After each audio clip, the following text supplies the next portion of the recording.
πιστεύουν σε ένα Θεό.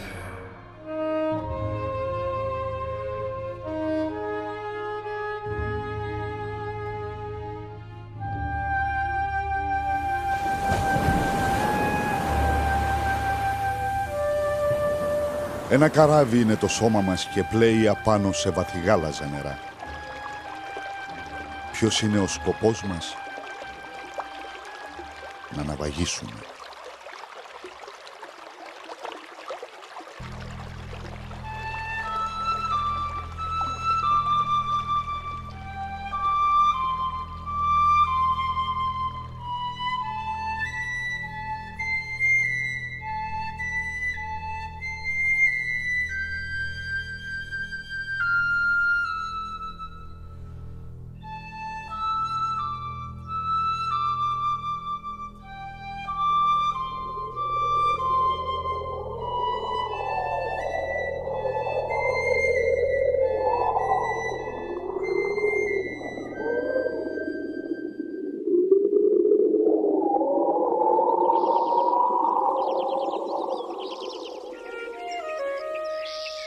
Πήγα στα δάση να πλωθώ κάτω από τους μεγάλους ίσχυους, να αγκαλιάσω τη μητέρα γη και να ξεχάσω.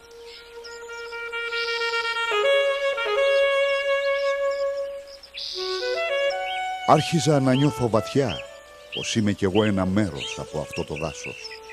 Ένας κορμός που σκέπτεται και περπατεί και βγάνει κλάδους και ρίχνει φύλλα και πεθαίνει.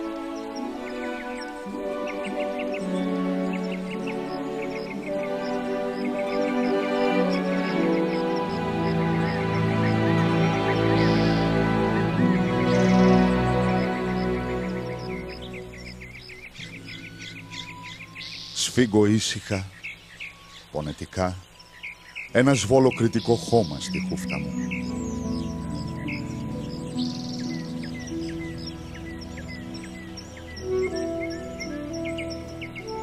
Το κρατούσα το χώμα ετούτο πάντα μαζί μου. Σε όλες μου τις περιπλάνησες και τις μεγάλες μου αγωνίες, το σφίγγα μέσα στη χούφτα μου και έπαιρνα δύναμη. Δύναμη μεγάλη. Σαν άσφιγγα το χέρι φίλου αγαπημένου.